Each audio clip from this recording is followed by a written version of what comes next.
Hello everyone, welcome in my class. I am Mrs. Sarla, an assistant professor of Dr. Viren Sarup Institute of Professional Studies, Kanpur. I am taking your B.Ed Semester 1 paper 3rd class Psychological Perspective of Education, and today I will take the lecture on creativity, which comes in unit 3rd, Intelligence. Okay, so let's start the class, guys. Generally we see when we think about any incident, किसी भी एक incident के बारे में हम सोचते हैं और एनी ऑब्जेक्ट, तो हमारे माइंड में, हमारे ब्रेन में हमें बहुत सारे इतने व्यूज, इतने आइडियाज अलग अलग आते हैं. तो जो हमारे जो आइडियाज या व्यूज हमारे आते हैं वो हमें उस इंसिडेंट के बारे में या उस ऑब्जेक्ट के बारे में, उस वस्तु के बारे में बहुत सारे जो हमने सोचा है उसको एक व्यवहारिक रूप प्रदान करते हैं. मीन्स कि कहाँ पर वो लॉजिकल है, कहाँ पर लॉजिकल नहीं है, उससे क्या बेनिफिट्स हैं, उससे क्या मतलब कहना चाहिए कि कॉन्स हैं या हमारे फ्लॉज हैं, उससे हमें क्या हानियां हो सकती हैं, उससे क्या लाभ हो सकते हैं, डेट आर रेलिवेंट और इररेलिवेंट. तो उनको जो रेलिवेंट हैं हम सोचते हैं कि उनको हम अपने बिहेवियर में, उनको व्यवहार में अपने लेकर आएं और यूज करें, और जो इररेलिवेंट है उनको हटा दें. तो कहने का तात्पर्य है कि जो क्रिएटिविटी है, जो सृजनात्मकता है, इसको हिंदी में सृजनात्मकता कहते हैं, ये एक ऐसी चीज होती है जो हमारे डिफरेंट आइडियाज से इसका जन्म होता है. यानी कि न्यू आइडियाज, न्यू थॉट्स, नई तरीके से सोचना किसी भी चीज के बारे में, किसी भी ऑब्जेक्ट के बारे में, किसी भी इंसिडेंट के बारे में. सो वी कैन से कि creativity is that कि to explore a new relation between the ideas, कुछ ऐसा एक्सप्लोर करना, कुछ ऐसा नया ढूंढना हमारे ही आए हुए विचारों के बीच में. It is the unique ability जो कि ह्यूमन बीइंग को, जो उसकी कॉम्प्लेक्स जो प्रॉब्लम्स होती हैं, क्रिटिकल क्रूशियल प्रॉब्लम्स होती हैं जीवन की, उसको डिफरेंट वेज में सॉल्व करने, उनकी लाइफ स्टाइल को थोड़ा सा इजी गोइंग, आरामदायक बनाने में हेल्प करती हैं. क्रिएटिविटी जो है वो मनुष्य की जो जीवन में एक कहते हैं ना कि एक नया सा एक वे ले आती है, नया मोड़ ले आती है, एक आकर्षक सा. उसे जीवन में किस प्रकार से जीना है, उसकी जो लाइफ में आने वाली सिचुएशंस हैं, जो सिचुएशंस आ गई हैं, उसको वो किस वे में, न्यू वे में उसको सॉल्व कर सकता है, चाहे वो इधर वो प्रोफेशन के लिए हो या उसकी वो पर्सनल लाइफ के लिए हो. क्रिएटिविटी जो है वो कॉग्निशन से रिलेटेड होती है. मीन्स जो कॉग्निशन में हमें, जैसे गिलफर्ड ने हमें बहुत सी कॉग्निशन में किस प्रकार से हम थिंकिंग करते हैं. जैसे पहला होता है कॉग्निशन का पार्ट कि हमने संज्ञान में लिया, फिर उसको कन्वर्जेंट थिंकिंग हमारी हुई, फिर डाइवर्जेंट थिंकिंग हुई. जो हमारा जो मेंटल प्रोसेस है वो जो गिलफर्ड ने बताया था कि किस किस प्रोसेस से होकर गुजरता है. मेमोरी है, इवैल्यूएशन है, जो अभी हमने इंटेलिजेंस के एसआई मॉडल में पढ़ा है. तो जिस वे में वो प्रोसेस चलती है, तो उसमें जो हमारा डाइवर्जेंट थिंकिंग होती है, अगर हम देखें तो कुछ किसी चीज को नए तरीके से सोचना, उसको नए मोड़ पर लेके आना, उसमें निर्णय भी शामिल होता है, उसमें उनको एक मेमोरी भी शामिल होती है, फिर वो जो हम ऑप्शंस कलेक्ट करते हैं उसका इवैल्यूएशन भी शामिल होता है. तो कह सकते हैं कि creativity is a scientific process of thinking जो कि प्रॉब्लम्स को सॉल्व करने में हमारी हेल्प करती है, न्यू आइडियाज हमारे जीवन में लाती है. न्यू आइडियाज और न्यू ऑप्शन से हम अपनी प्रॉब्लम्स को सॉल्व करते हैं. क्रिएटिविटी इज द कैपेसिटी और ability of a person through which something new ideas, objects or arrangements of old elements can be built up for bringing about uplift in the society. Creativity क्या है? एक तरह की क्षमता है, एक तरह की योग्यता है व्यक्ति की, जिससे कि वो नए आइडियाज, ऑब्जेक्ट्स हैं, अरेंजमेंट्स हैं, रीअरेंजमेंट्स हैं, जो पुराने तत्व हैं उनको नए मोड़ पर लेके आना, नए तरीके से उसको खोजना, नए तरीके से उसको सोचना, जिससे कि हम समाज में एक स्तर को हम अपना बना सकें, एक जीवन जीने का जो तरीका है, एक जीवन को इजी गोइंग बनाने में जो हेल्प करता है, उसे हम क्रिएटिविटी कहते हैं। ठीक है, now see some definitions of creativity. Guilford said creativity is the capacity to produce ideas that are both, दोनों ही हो सकते हैं, new and useful through divergent thinking, नए भी हो और उपयोगी भी हो। न्यू तो है ही, न्यू आइडियाज की हम बार बार बात कर रहे हैं। डिफरेंट वे में सोचना is a new idea, unique way में सोचना, न्यू आइडिया, बट साथ ही यूजफुल भी हो, रेलिवेंट भी हो। और वो कैसे आते हैं? थ्रू डाइवर्जेंट थिंकिंग, कुछ ना कुछ हम हटकर जो सोचते हैं, अलग हटकर यूनिक वे में जो लेते हैं, दैट इज द क्रिएटिविटी।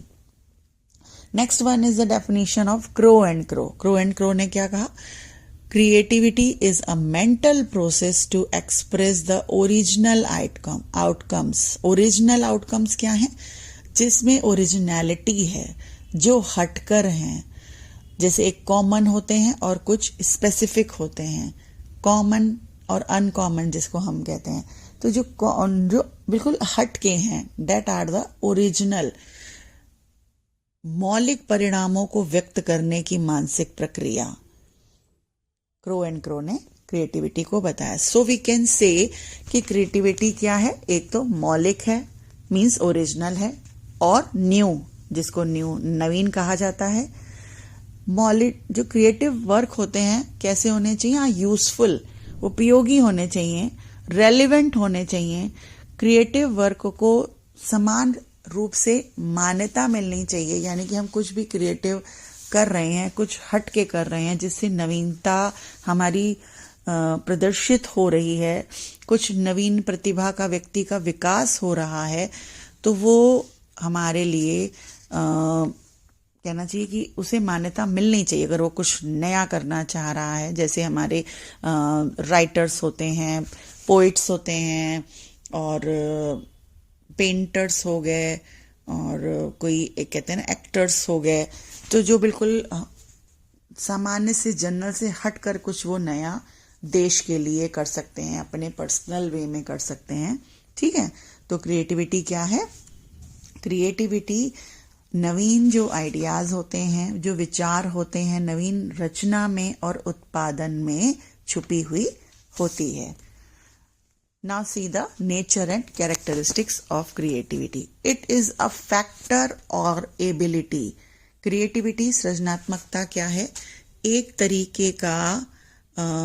तरीके की योग्यता है, एक तरीके का कारक है, क्षमता है, या कोई उत्पाद नहीं है जो ऐसे ही प्रकट हो गया। ये एक व्यक्ति की अपनी खूबी है, एक व्यक्ति का गुण है, एक कहना चाहिए कि उसकी इंटरनल एबिलिटी है, जो नए तरीकों को या नए आइडियाज को जन्म देती है। Next one it is the process of original outcomes, जिसकी अभी हमने बात की कि ये एक तरीके का अलग तरीके की सोच की प्रक्रिया है, यानी कि मौलिक है, नवीन है, विपरीत सोच का परिणाम है, नए विचारों को जन्म देती है, एक तरीके की रचनात्मक यूनिवर्स मीन्स इसमें सार्वभौमिकता का, यूनिवर्सैलिटी का गुण होता है। हर एक व्यक्ति में थोड़ी ना थोड़ी, कुछ ना कुछ इसका अंश जरूर होता है। जरूरी नहीं है कि बहुत लोग बहुत डिफर वे में सोच सके, लेकिन कुछ ना कुछ एक इमेजिनेशन पावर हर एक के अंदर होती है। It is goal oriented. जो सृजनात्मकता होती है, इसमें कहीं ना कहीं ये गोल ओरिएंटेड होती है, यानी कि लक्ष्य निर्देशित होती है। जो कि व्यक्तियों के लिए, व्यक्तियों के समूह के लिए, समाज के लिए उपयोगी होती है। हर व्यक्ति जानता है कि मुझे कुछ न कुछ जीवन का एक लक्ष्य निर्धारित करना है, उसको पाने के लिए वो बहुत तरीके से, अपने जीवन को चलाने के लिए बहुत तरीके से सोचता और रास्ता अपनाता है। So it is goal oriented. A new object can be construct by creativity. कोई भी एक नई वस्तु क्रिएट की जा सकती है, कंस्ट्रक्ट की जा सकती है, बनाई जा सकती है। Means a creative person creates the various solution of the various types of problems through his divergent thinking power. अपनी जो उसकी जो डाइवर्जेंट थिंकिंग की पावर होती है, यानी कि अलग तरीके से सोचने की जो उसकी शक्ति होती है, जो उसकी ताकत होती है, जो उसकी योग्यता होती है, जो उसकी क्षमता होती है, उससे वह बहुत तरीके की समस्याओं के बहुत अलग अलग तरीके से सॉल्यूशन निकाल सकता है। तो कहने का तात्पर्य है कि क्रिएटिविटी चाहे वो मूर्त रूप में, अमूर्त रूप में होती है, परंतु वो किसी न किसी वे में एक अद्वितीय होती है। ये क्षमता व्यक्ति की अलग होती है, यूनिक होती है, हटकर होती है, और व्यक्ति का सोचने का एक अलग इसमें तरीका होता है। Okay, now we see the process of creativity की इसकी जो प्रक्रिया है, यानी कि हमें कैसे समझ में आता है कि ये क्रिएटिविटी है और ये कैसे हमारे माइंड में प्रोसेस चल रही है, कैसे हम इसको बोल सकते हैं, देख सकते हैं, लिख सकते हैं, समझ सकते हैं।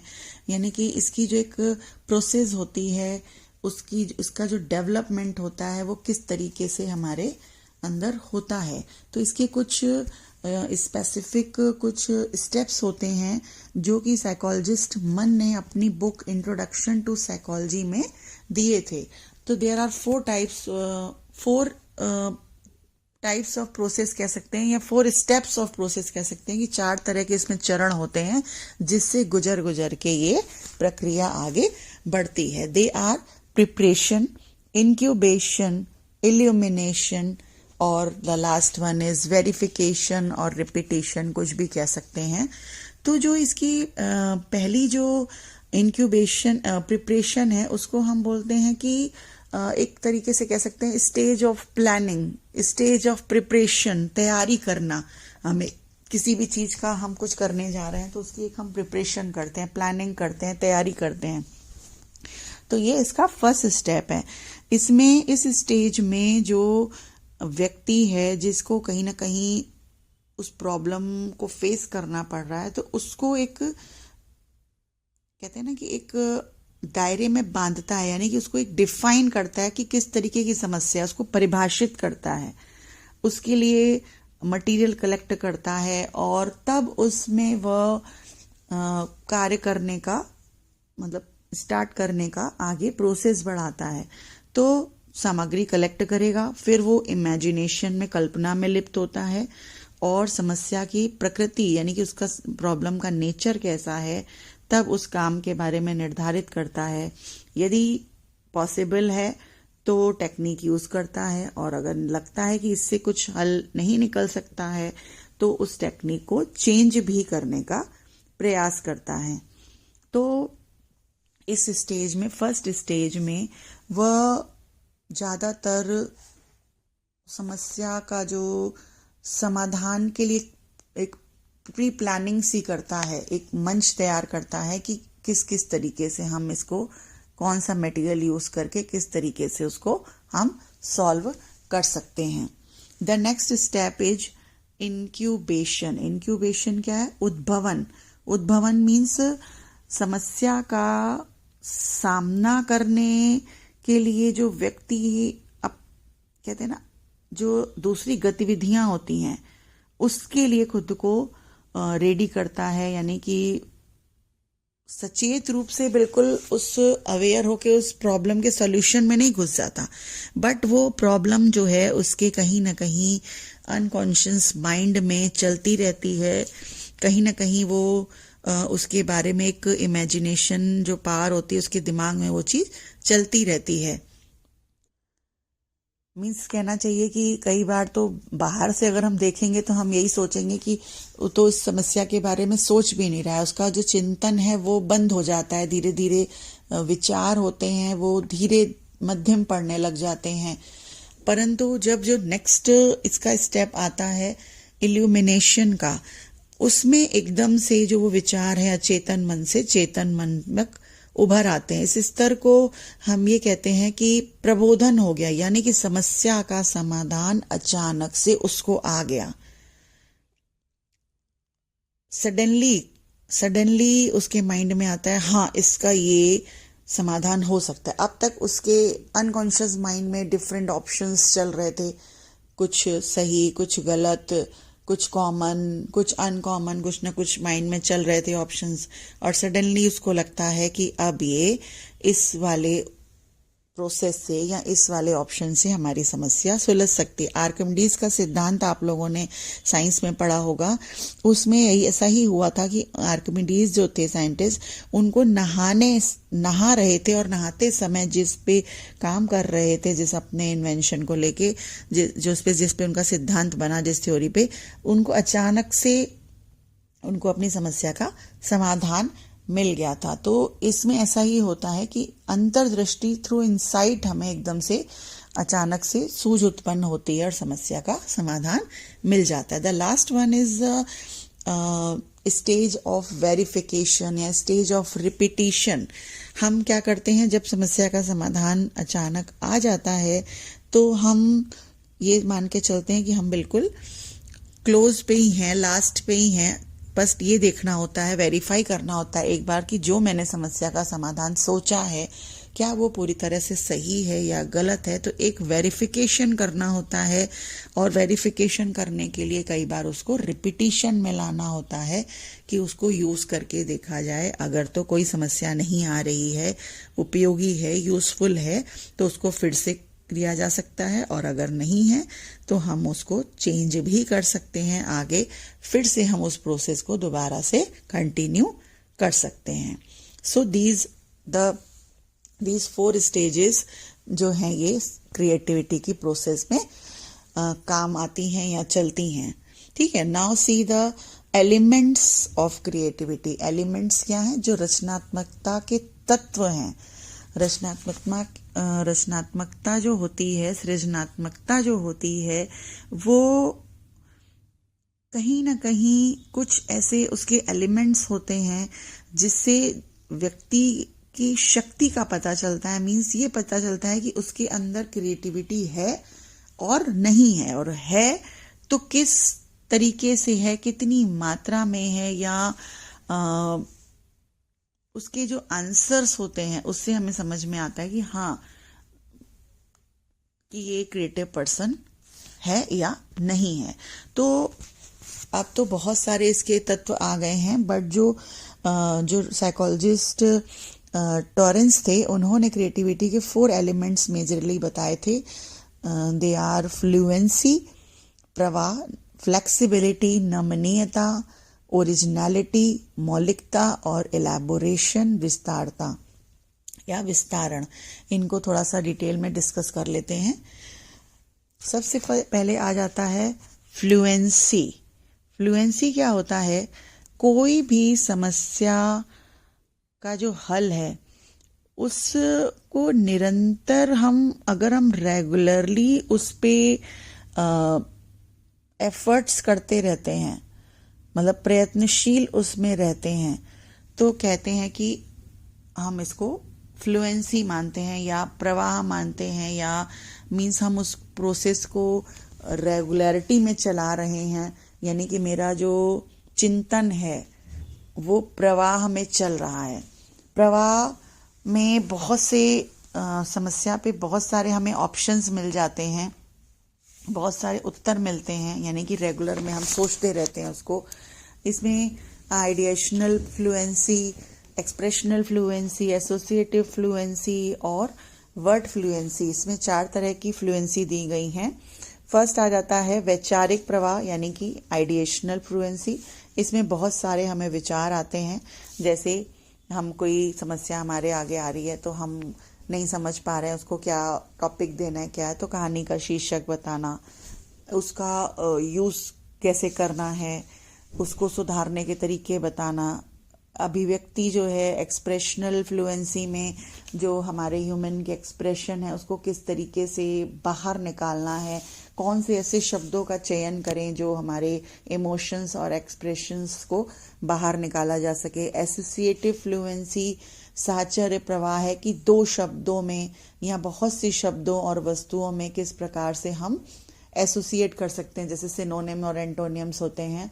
शब्द प्रवाह यानी कि word fluency, word fluency means कितने प्रॉपर हम वर्ड्स का यूज कर सकते हैं, प्रीफिक्स सफिक्स लगा के उसका मीनिंग किस प्रकार से चेंज कर सकते हैं, आगे से कुछ वर्ड में ऐड कर दिया, लास्ट में कुछ वर्ड में ऐड कर दिया, तो किस तरीके से वर्ड फ्लुएंसी से भी हम प्रॉब्लम को सॉल्व कर सकते हैं। तो ये इसका फर्स्ट जो कहना चाहिए कि एलिमेंट है fluency. Next one is flexibility यानी कि विविधता, नमनीयता। फ्लेक्सिबिलिटी क्या है? जब प्रॉब्लम में बहुत से ऑप्शंस दिए हुए हैं तो उस ऑप्शन में कितनी फ्लेक्सिबिलिटी है, कितने वो डिफरेंस हैं उसके अंदर, एक दूसरे से वो कितने कितने भिन्न हैं। क्या कोई उनके अंदर फिगरल फ्लेक्सिबिलिटी है या कोई उनके अंदर वर्ड फ्लेक्सिबिलिटी है, मीन्स सिमेंटिक फ्लेक्सिबिलिटी है, या कहना चाहिए कि कोई अडेप्टिव फ्लेक्सिबिलिटी है। किस तरह की फ्लेक्सिबिलिटी उसमें पाई जा रही है। जैसे टोरेंस ने कहा था कि जिन व्यक्तियों में ये फ्लेक्सिबिलिटी की क्वालिटी सबसे ज़्यादा होती है उनमें ही सृजनात्मकता बहुत ज़्यादा होती है, क्योंकि वो उस वस्तु को बहुत तरीके से प्रेजेंट करने और बहुत तरीके से सुलझाने, सॉल्व करने की क्षमता रखते हैं। Next one is originality. Originality means मौलिकता, यानी कि जो व्यक्ति ऑप्शंस को दे रहा है या देख रहा है वो कितने कॉमन हैं, कितने अनकॉमन हैं, कितने नॉर्मल हैं, कितने पॉपुलर हैं, वो उनके अंदर न्यूनेस यानी कि नवीनता है कि नहीं है। तो ओरिजिनलिटी जो है वो नवीनता से संबंधित होती है। कोई भी वस्तु है तो उसको कितने रूप में, कितने नए तरीकों से हम यूज कर सकते हैं, ये इसके उदाहरण हैं। The last one is elaboration. Elaboration क्या है? विस्तारण, विस्तारता। कितना हम किसी चीज को इलेबोरेट कर सकते हैं, एक्सप्लेन कर सकते हैं, किसी चीज की कितनी विस्तृत व्याख्या कर सकते हैं, उसका प्रस्तुतिकरण किस प्रकार से कर सकते हैं, कि सिमेंटिक प्रस्तुतिकरण कर पा रहे हैं कि फिगरल कर पा रहे हैं। तो इसको भी दो भागों में बांटा गया। एक सिमेंटिक यानी कि जो शाब्दिक प्रस्तुतिकरण या शाब्दिक विस्तारण होता है, किसी भी घटना को पूरे तरीके से डिटेल में उसको इलेबोरेट करना। और फिगरल इलेबोरेशन से मतलब होता है कि किसी तरीके से कुछ फिगर्स में, कुछ पिक्चर के द्वारा, कुछ ड्रामा, कुछ चित्र के द्वारा उसको जोड़ करके मीनिंगफुल और कंप्लीट बनाया जाता है। तो हम कह सकते हैं कि मौलिकता के, सृजनात्मकता के जो तत्व हैं वो बहुत तरीके से व्यक्ति के अंदर होते हैं। अब तो इसमें बहुत से तत्व जुड़ गए हैं कि सेंसिटिविटी है, उसके अंदर जो उत्सुकता है, उसके अंदर जो सेल्फ डिसीजन मेकिंग पावर है वो कैसी है, तो वो इन्हीं चारों तत्वों से कहीं ना कहीं जुड़ा होता है। तो व्यक्ति इंडिपेंडेंट होते हैं, वो स्वतंत्र रूप से निर्णय ले सकते हैं, इसमें नए तरीके से सोच सकते हैं, और कहना चाहिए कि उनके अंदर किसी भी चीज को जानने की, समझने की जिज्ञासा होती है, नवीन विचारों का निर्माण कर सकते हैं, चिंतन में उनके प्रवाह होता है, और वो किसी भी समस्या को नए ढंग से सुलझाने की शक्ति रखते हैं। तो ये क्रिएटिविटी का आज का आपका लेक्चर था, जिसमें क्रिएटिविटी की meaning, definition, nature characteristics, process and elements हमने देखे। In the next lecture I will discuss about the techniques use for fostering creativity, किस तरीके से क्रिएटिविटी बढ़ाई जाए, कौन सा ऐसा मेथड हो जिससे हम बच्चों में इसका अच्छे से विकास कर सकते हैं. Okay guys.